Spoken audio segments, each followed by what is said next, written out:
Falaremos essa noite baseado no tema, então será uma pregação temática, uma pregação que vai trazer aqui uns conceitos extremamente importantes da palavra de Deus dentro desse discernimento, mas de maneira prévia eu quero ler o texto bíblico de 2 Timóteo, capítulo de número 4. 2 Timóteo, capítulo de número 4.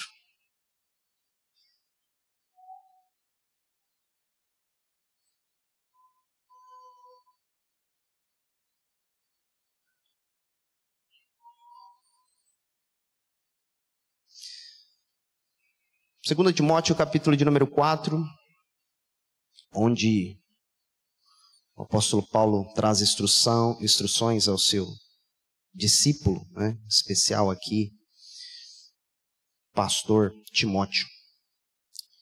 Versículo 4. Fidelidade e zelo na pregação. Conjuro-te perante Deus e Cristo Jesus, que há de julgar vivos e mortos, pela sua manifestação e pelo seu reino.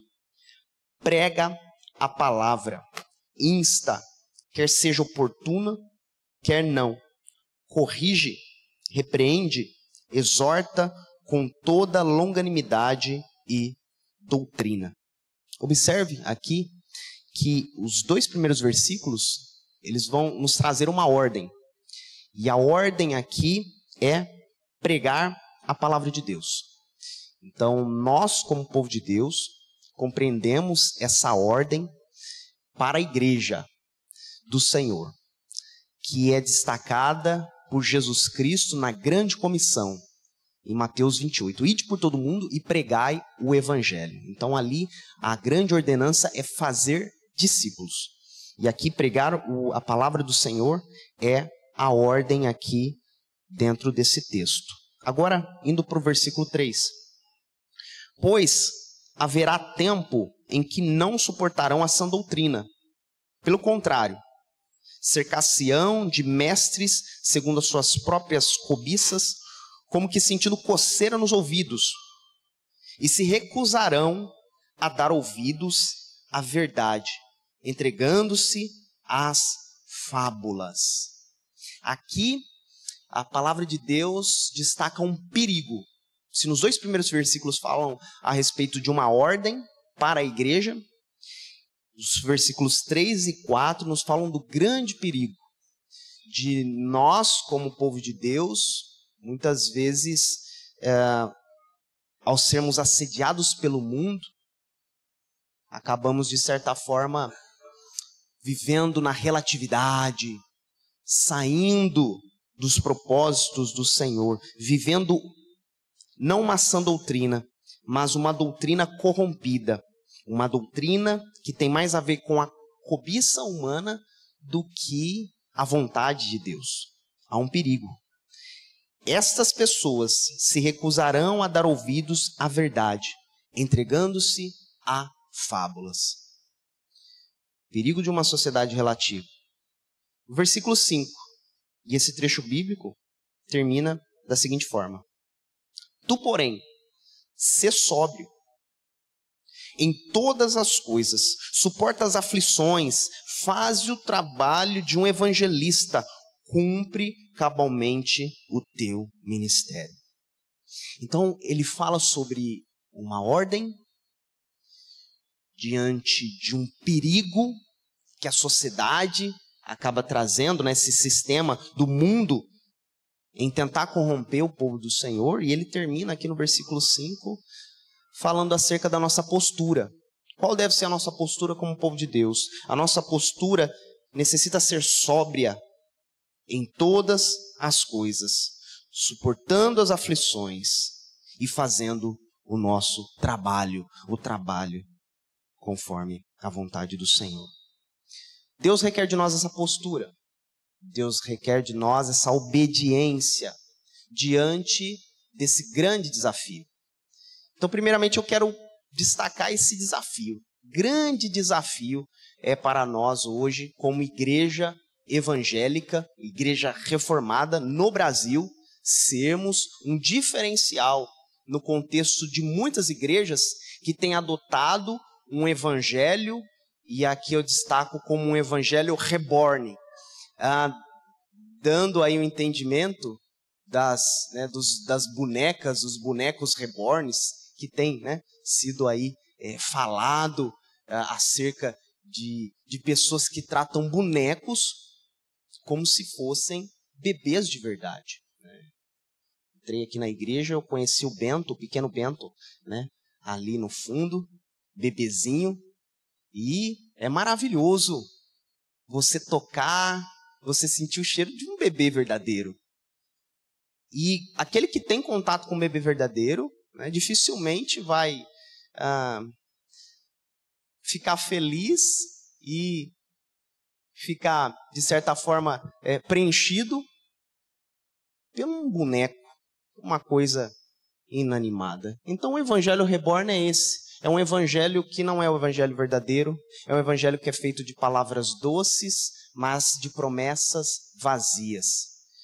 Infelizmente, nesse mesmo domingo, nesse mesmo momento, há muitas igrejas compartilhando e vivendo esse evangelho artificial.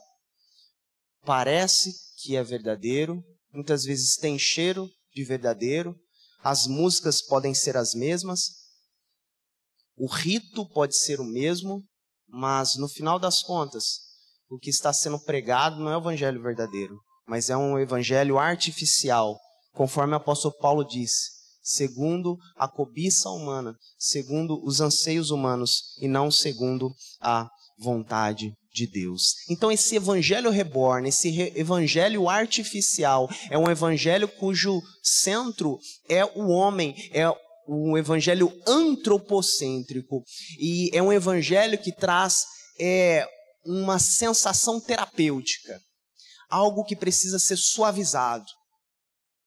Em um evangelho reborn, um evangelho artificial, não caberia uma liturgia como a que foi feita agora há pouco, falando acerca de um Deus que requer de nós santidade, falando acerca de nós como pecadores que necessitam da graça de Deus. Não.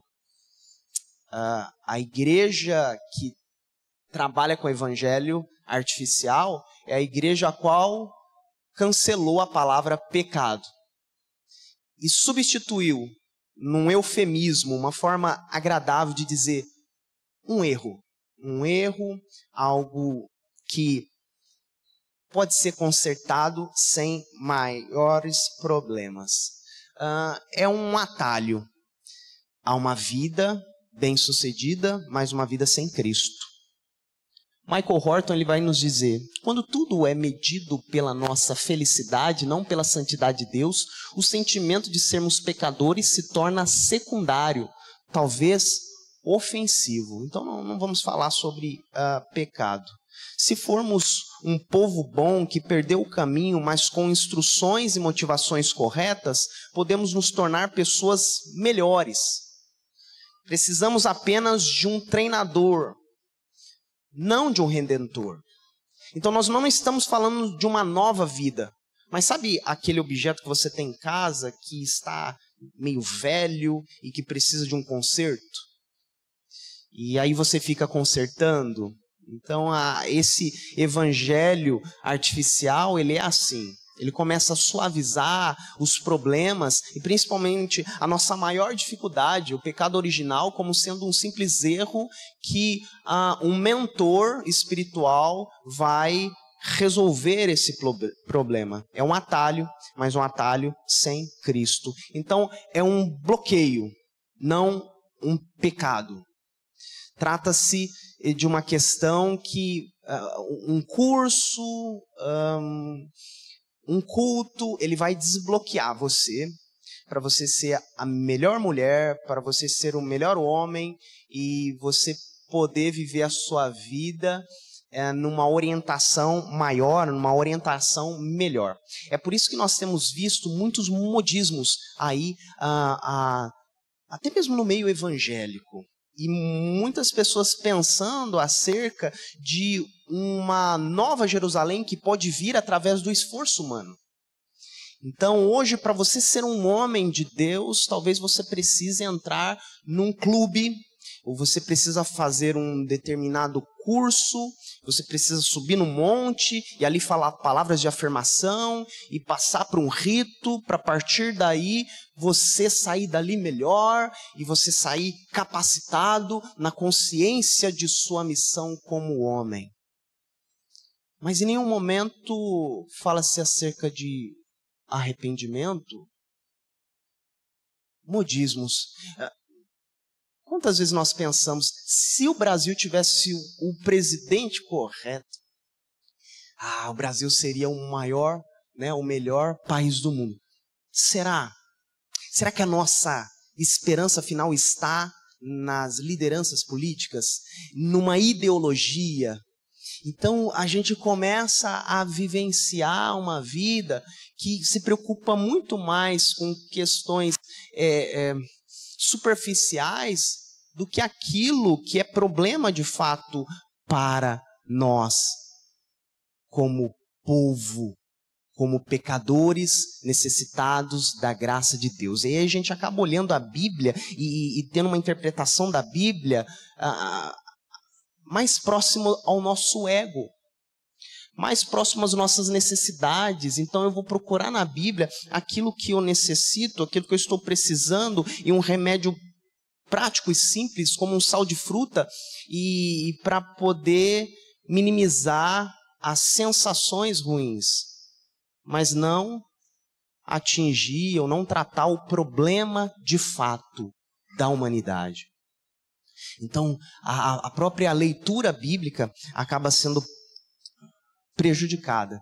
E o que temos visto hoje são igrejas com estruturas, com demandas que têm mais a ver com o anseio humano do que necessariamente a vontade divina.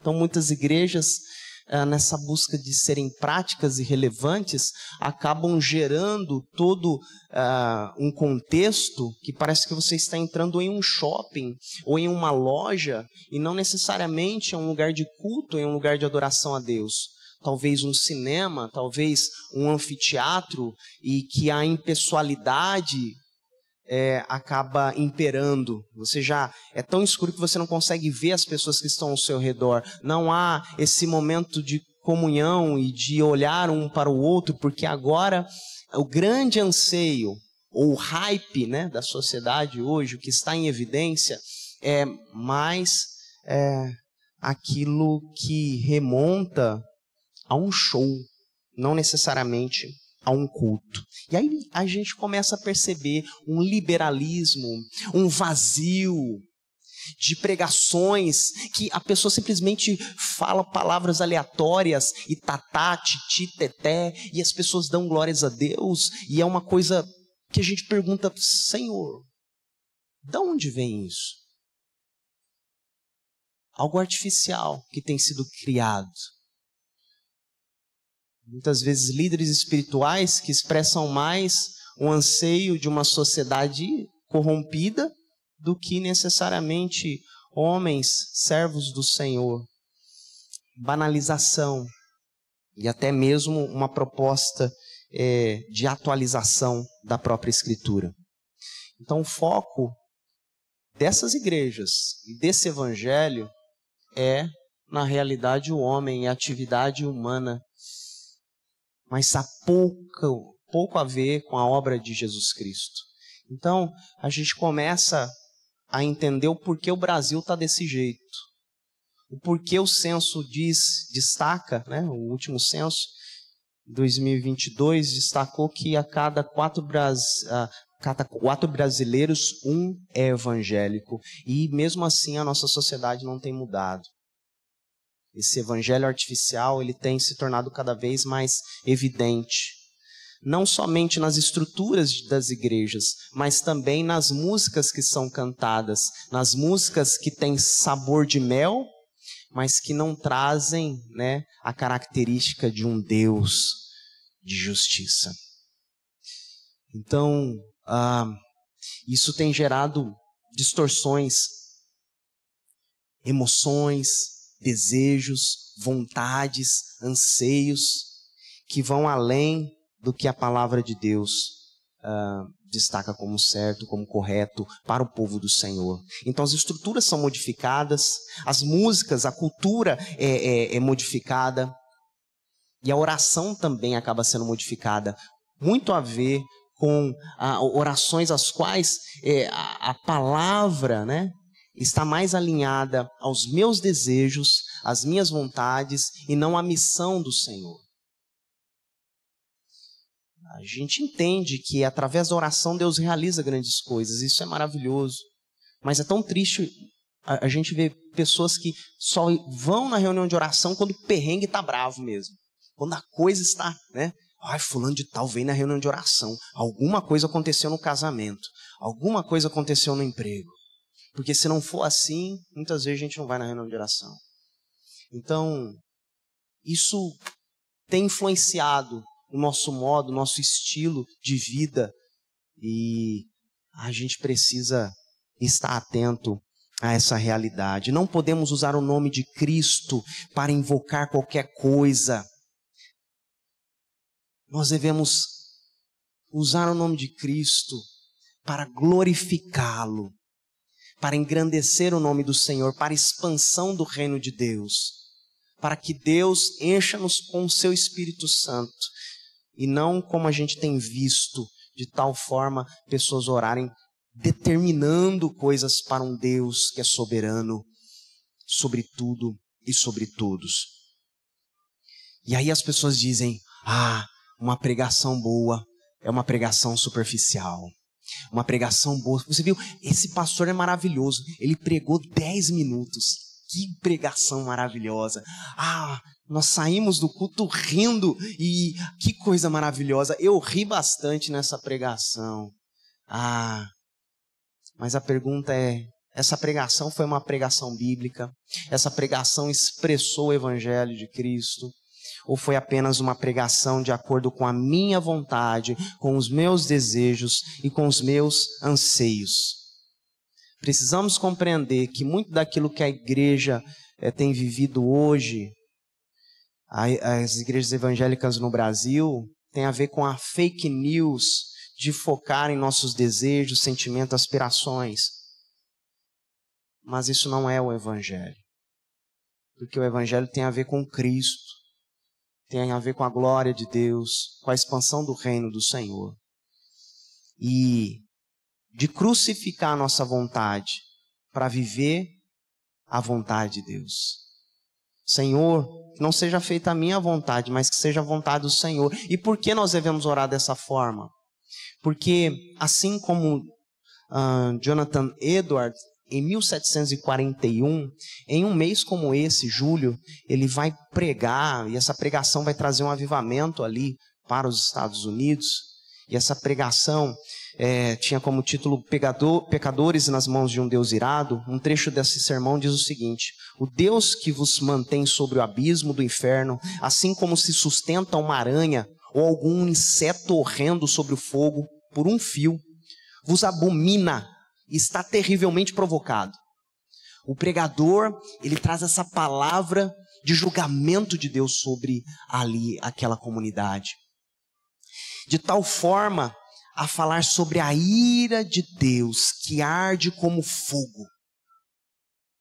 Porque um Deus santo, ele traz essa perspectiva, que diante de uma santidade tamanha, a qual Isaías, ele recebe aquela revelação de Deus, ele diz, ai de mim, estou morto.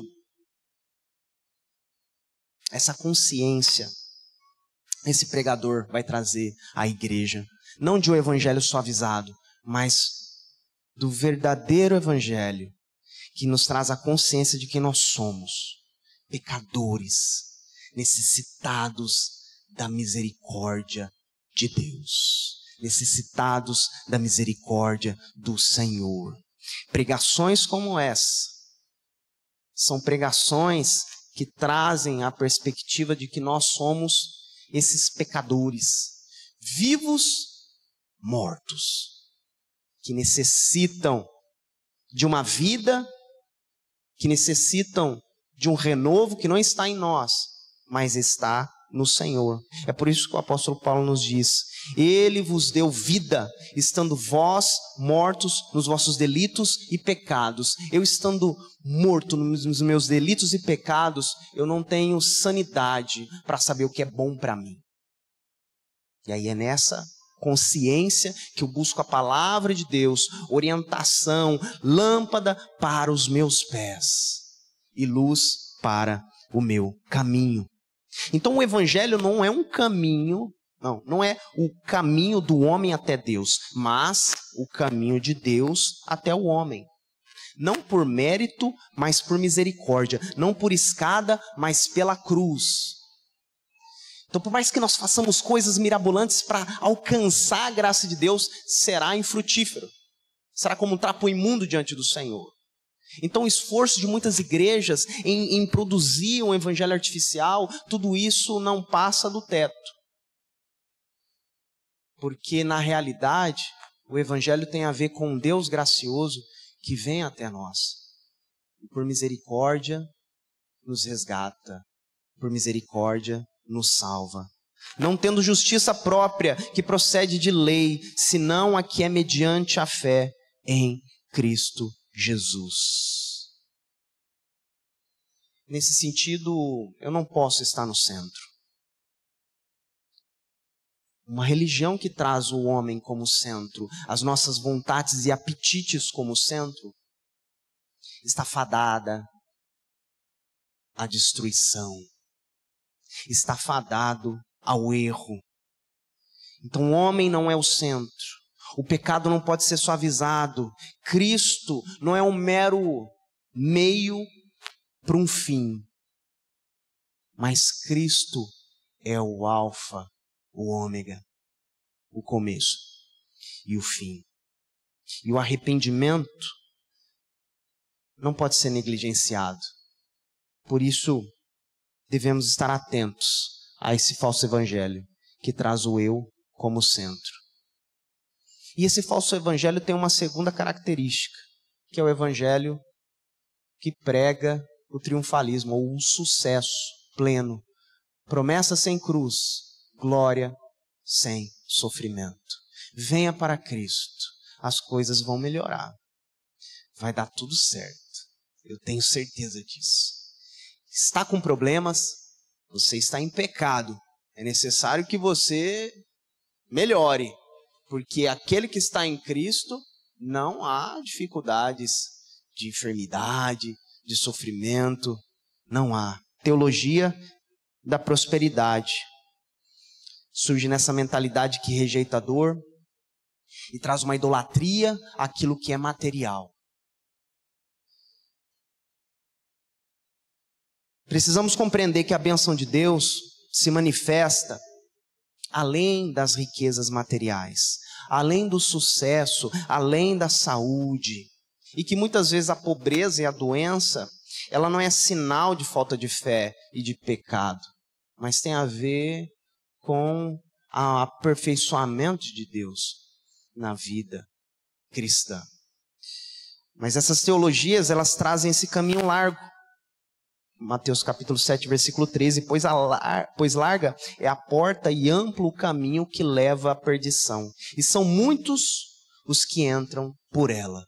Quantos têm pregado e vivido essa teologia da prosperidade? De tal forma, igrejas que têm pregado esse evangelho artificial estarem lotadas de pessoas buscando essa alegria, essa satisfação do aqui e do agora. Mas a palavra do Senhor, Jesus Cristo, lhe traz, para a vida da igreja, não um caminho largo, mas um caminho estreito. Como é estreita a porta e apertado o caminho que leva à vida, são poucos os que a encontram. Isso é uma estatística muito triste, muito triste. Lá em Taquaritinga nós temos um projeto social na área do esporte, jiu-jitsu, e a estatística ela é cruel. Se você pega ali 100 alunos, 2 ou 3 conseguem ser atletas de fato, se chegar a isso. muitos acabam ficando no meio do caminho. Poucos graduam até chegar na faixa preta. Então, a estatística aqui, que Jesus Cristo destaca em Mateus capítulo 7, é que, de fato, poucos querem trilhar o caminho estreito. Poucos querem fazer a vontade de Deus. Poucos querem viver o genuíno evangelho. Porque poucos querem viver essa vida de resiliência na fé. Estar na igreja, estar congregando, estar trabalhando na obra do Senhor. Irmãos, não é fácil. É necessário resiliência. É necessário resiliência diante das adversidades. Mas compreendendo que essas adversidades não são para nos destruir, mas para fortalecer a nossa fé. Então nós devemos permanecer firmes no caminho do Senhor. Não só isso, mas também nos gloriamos nas tribulações, porque sabemos que a tribulação produz perseverança, a perseverança, um caráter aprovado, e o caráter aprovado, esperança. Não é fácil ser crente. Não é fácil estar no compromisso com o Senhor, estar congregando na igreja. Então a gente observa isso. Da última vez que eu vi aqui na igreja, eu vi muitos rostos diferentes agora. Então será que algumas pessoas que eu vi daquela vez não estão mais aqui? Como é que está a igreja, né? Resiliência.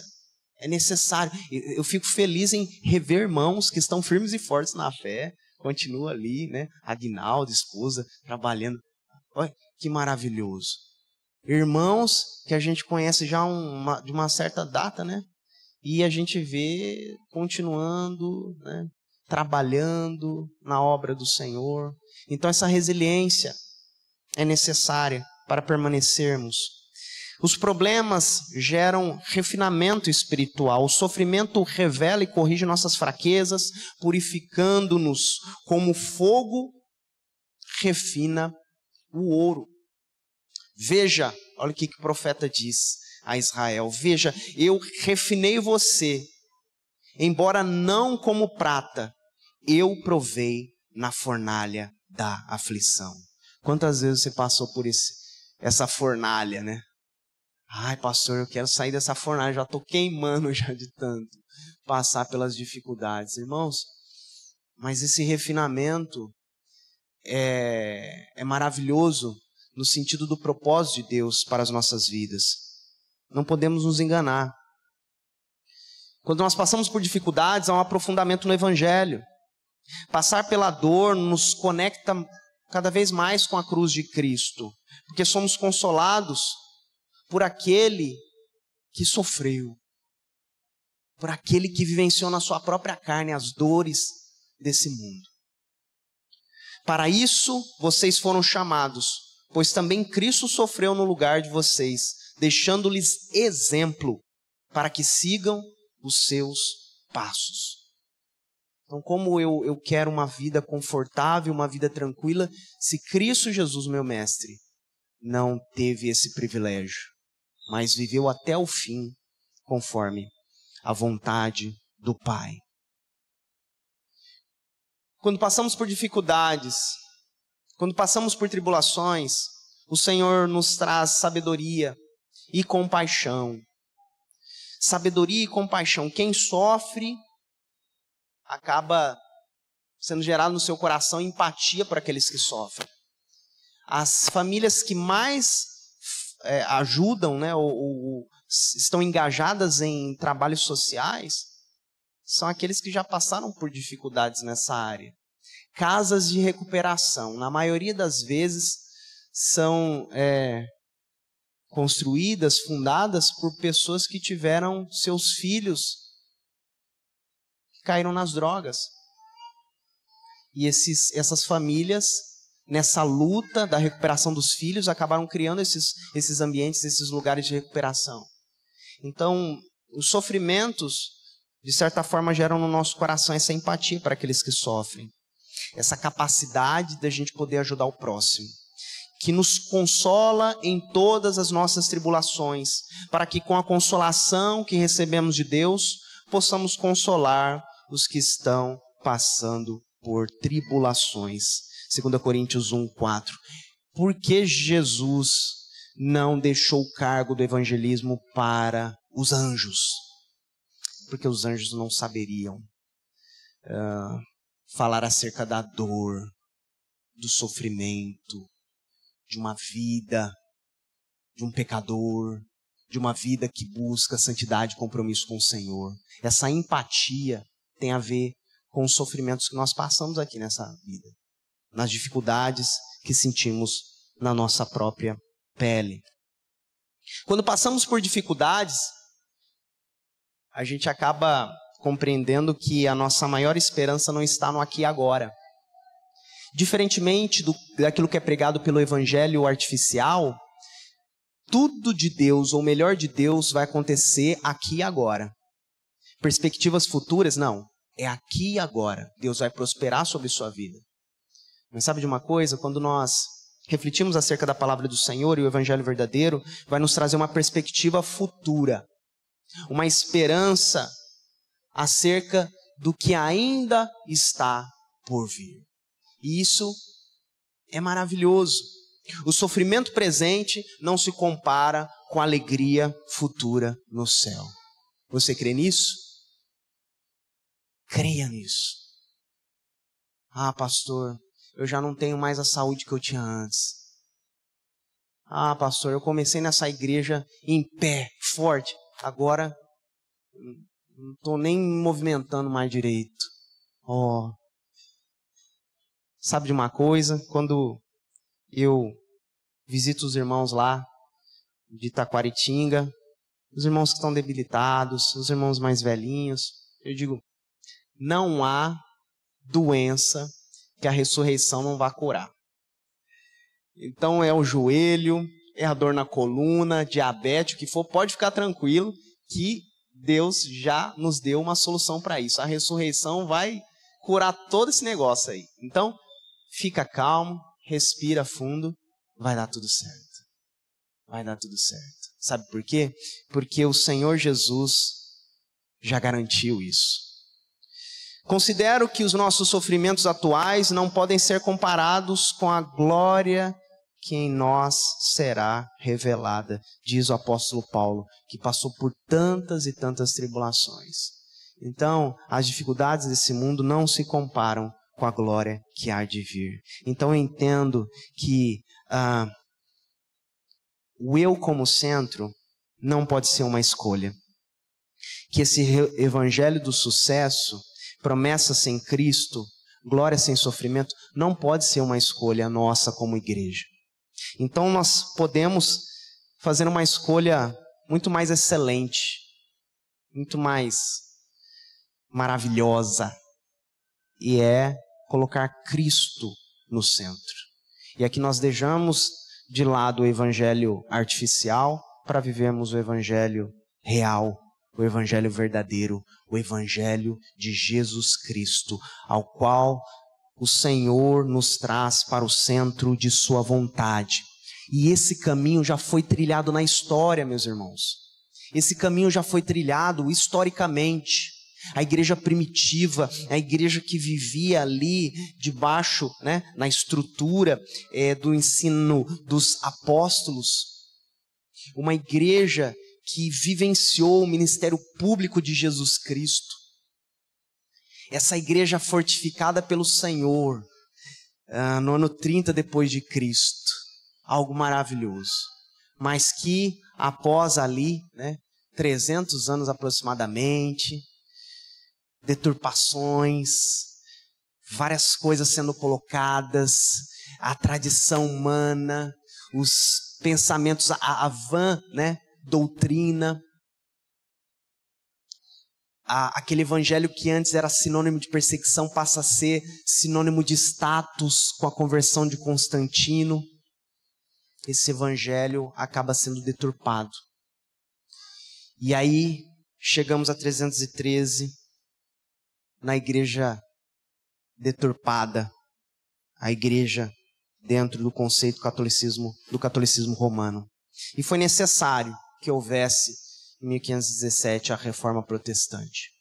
foi necessário que o Senhor levantasse uma geração que seria a geração que iria mudar os rumos daquela igreja, voltar a igreja para o trilho que realmente foi proposto pelo ministério de Jesus Cristo.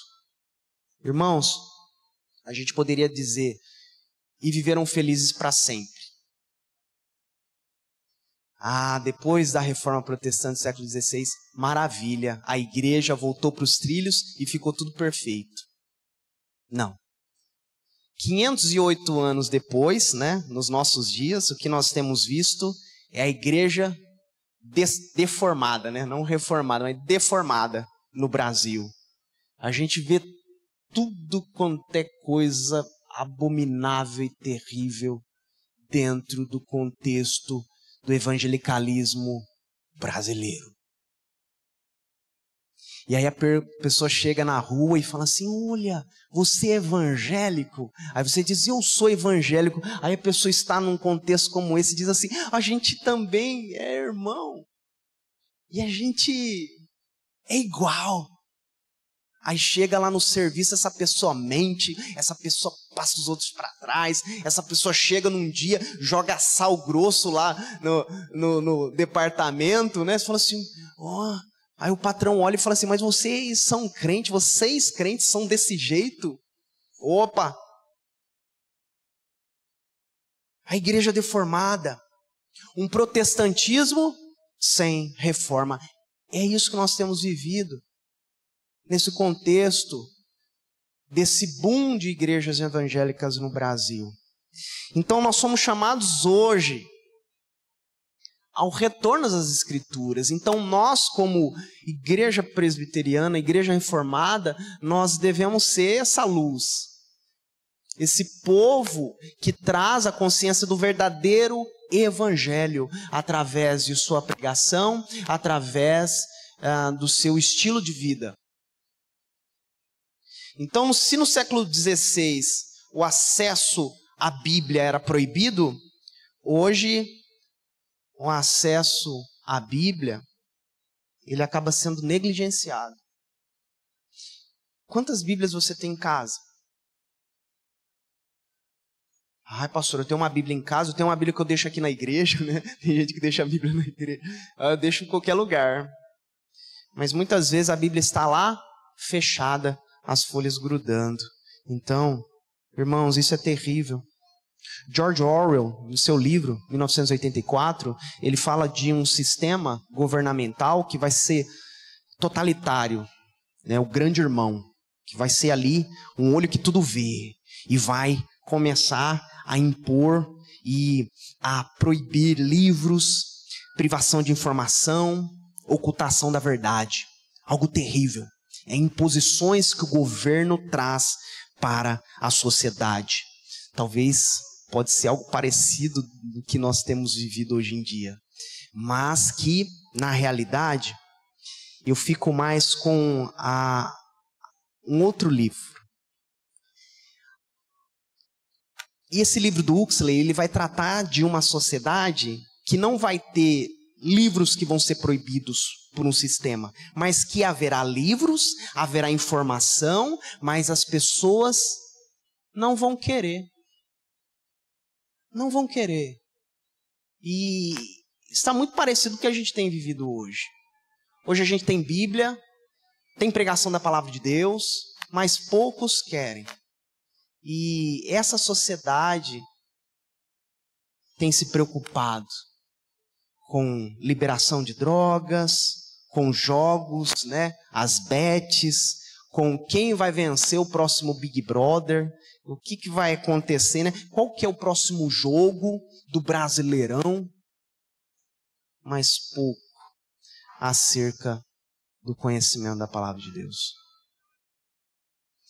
Então, o que Huxley vai nos dizer é que, de fato, está acontecendo como o apóstolo Paulo disse, acerca de que os ouvidos, né, ficarão atentos a tudo aquilo que não é palavra de Deus. As pessoas vão querer buscar tudo aquilo que tem a ver com o evangelho artificial e não o evangelho genuíno. Desinteresse por livros, desinteresse por informação. Hoje nós temos muitas escolas e poucos alunos que querem estudar. Hoje nós temos aí emprego, poucos querem trabalhar. Nós temos uma oferta de muitas coisas boas, mas que poucos querem de fato seguir nessa vida virtuosa. Então nós somos chamados por Deus à resistência. Se formos escravos, não será de um opressor externo, mas de nossos desejos triviais. Se somos cativos, voluntários, até que Deus entre em cena e pronuncie o seu comando solene para os principados e potestades que temos entronizado. Deus precisa falar ao nosso coração constantemente: deixa o meu povo ir.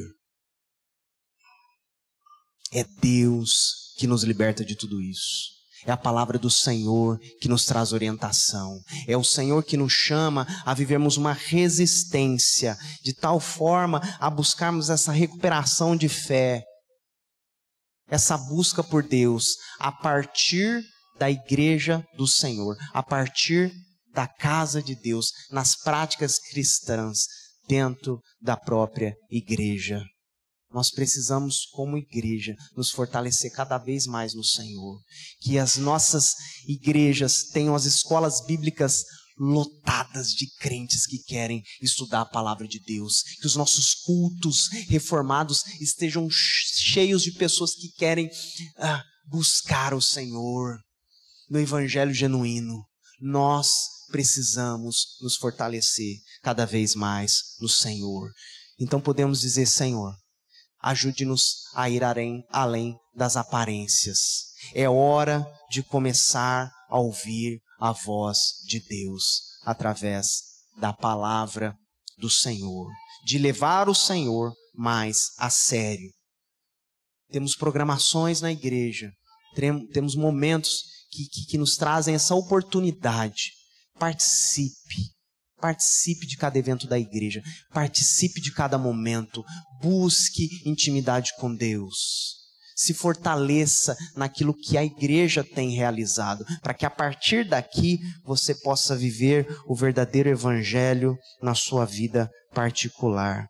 E nós vivemos isso não pelo esforço humano, mas pelo milagre de Deus.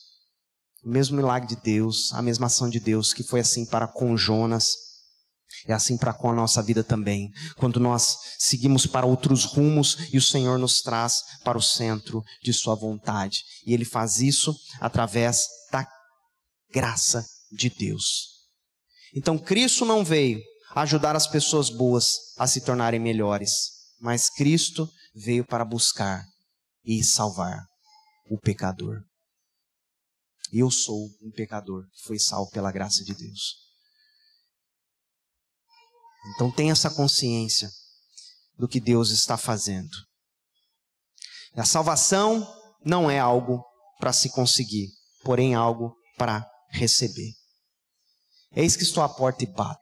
Aquele que ouvir a minha voz e abrir a porta, entrarei em sua casa, cearei com ele e ele comigo. Palavra do Senhor para a igreja de Laodiceia. Palavra do Senhor para a igreja do Senhor essa noite. Abra o seu coração para Cristo.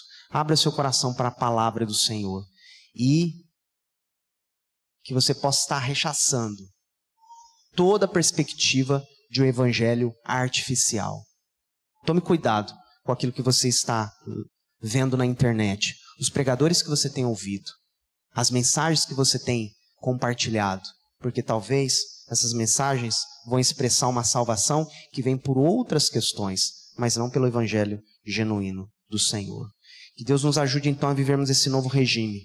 O Deus que subiu faz descer seus dons dessa revolução subversiva até nós. Essa revolução do Senhor. O que os fariseus não entendiam era que Jesus era um revolucionário, mas não de um sistema de governo, mas de corações. Ele transformava corações de tal forma a trazer essa mudança de dentro para fora. Que seja para mim essa mudança, que seja para você essa mudança também.